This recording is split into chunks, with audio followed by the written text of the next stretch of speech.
There are moments in history when belief is no longer a private matter.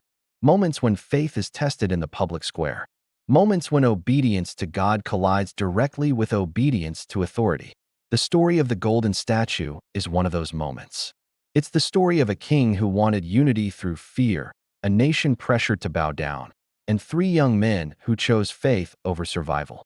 Though ancient, this story mirrors our modern world, where systems demand conformity, truth is often unpopular, and standing firm can cost everything.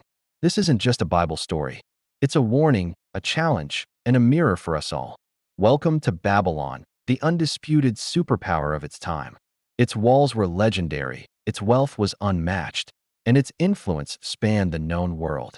At its helm was King Nebuchadnezzar, a ruler with absolute authority. Nations trembled at his command. Yet, even the most immense power often creates deep-seated insecurity. The same king who had conquered Jerusalem now feared instability within his own empire. He ruled over a vast tapestry of diverse cultures, languages, and religions. Unity was fragile, and he felt that total control was necessary. So, Nebuchadnezzar devised a plan. It wasn't just another law. It wasn't just another decree. He decided to create a symbol. On the flat, open plain of Dura, Nebuchadnezzar commanded that a massive statue be constructed, entirely of gold. It was an astonishing sight, standing 90 feet tall and 9 feet wide. A gleaming monument of dominance. What did it represent? Some scholars believe the statue was a direct image of Nebuchadnezzar himself. Others think it symbolized Babylon's pantheon of gods, or perhaps was inspired by the king's dream from Daniel chapter 2, where the head of gold represented his kingdom. But whatever it symbolized, this statue went a step further. It wasn't just for looking at. It demanded worship. Then came the royal decree, broadcast throughout the empire. The law was simple and terrifying. When the music plays, every single person must bow down and worship the golden statue. Failure to comply would result in immediate execution. The method? Being thrown into a fiery furnace. This wasn't a vague threat. The furnace was already built and burning. This law removed all neutrality. There was no middle ground, no option to abstain. You either bowed or you burned. Imagine the scene. Officials from every corner of the empire gathered, governors, judges, military leaders, and administrators. The grand orchestra, with its horns, pipes, and lyres, began to play. And in an instant, the entire crowd bowed. Thousands of people falling to the ground in perfect, synchronized obedience.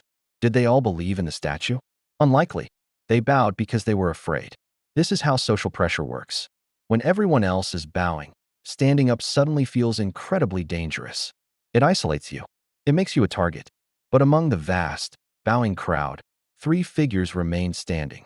They were Shadrach, Meshach, and Abednego, three young Jewish exiles. They were outsiders, foreigners in a land that wasn't their own, a tiny minority. But they stood. They didn't shout in protest. They didn't try to organize a rebellion. They simply refused to bow. Their defiance was quiet, but it was absolute. It's a powerful reminder that faith doesn't always have to shout to be heard. Sometimes, its greatest strength is found in the quiet, resolute act of standing firm. Their defiance did not go unnoticed. Certain officials, likely driven by jealousy of the young men's positions in the kingdom, saw their opportunity. They rushed to the king and reported them. True faith often attracts opposition, especially when it silently exposes the compromise of others. The king was furious, not necessarily because a law was broken, but because his personal authority had been challenged. How dare anyone defy him? Nebuchadnezzar summoned the three men. In a surprising move, he offered them a second chance, a moment of mercy. He reasoned with them, perhaps thinking they had made a mistake. But then he asked a chilling and dangerous question. What God will be able to rescue you from my hand? This was more than just arrogance. It was a direct challenge to the heavens, pitting his power against the power of their God. Their response is one of the boldest and most profound declarations of faith ever recorded. They looked the most powerful man in the world in the eye and said, King Nebuchadnezzar, we do not need to defend ourselves before you in this matter.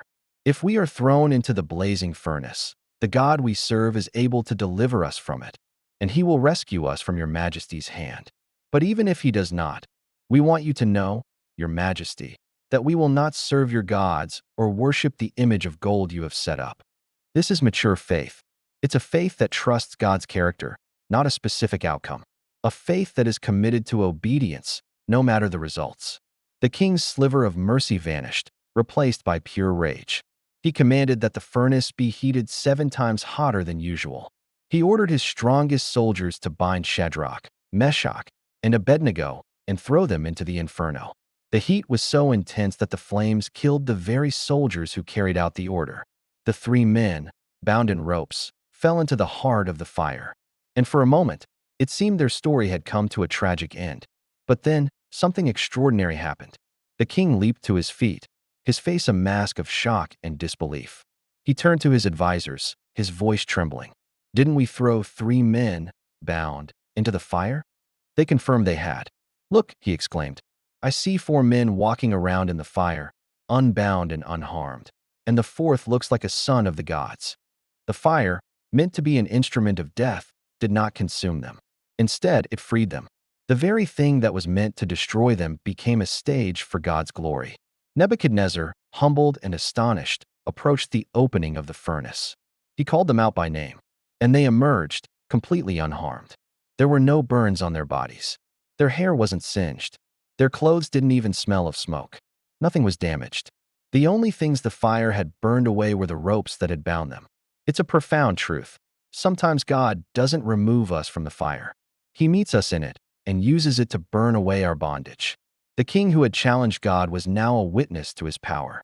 Nebuchadnezzar was transformed. He praised the God of Shadrach, Meshach, and Abednego, declaring, "No other God can save in this way." He then issued a new decree across his entire empire. No one may speak a word against the God of these 3 men.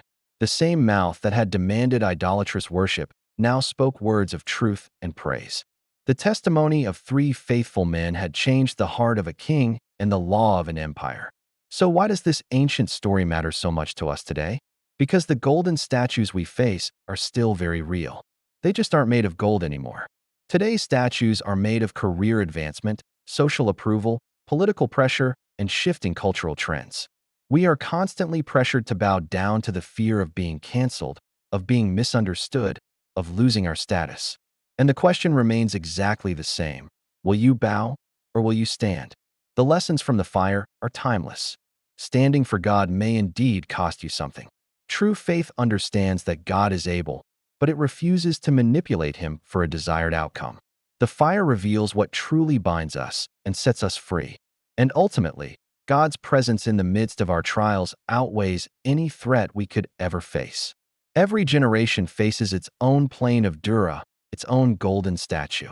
The furnace of social pressure, of opposition, of fear still burns. But so does faith. And just as it was for 3 young men in ancient Babylon, sometimes the fire becomes the very place where God is seen most clearly. Thank you for watching. If this story resonated with you, please like, share, and subscribe for more content that explores faith in the modern world.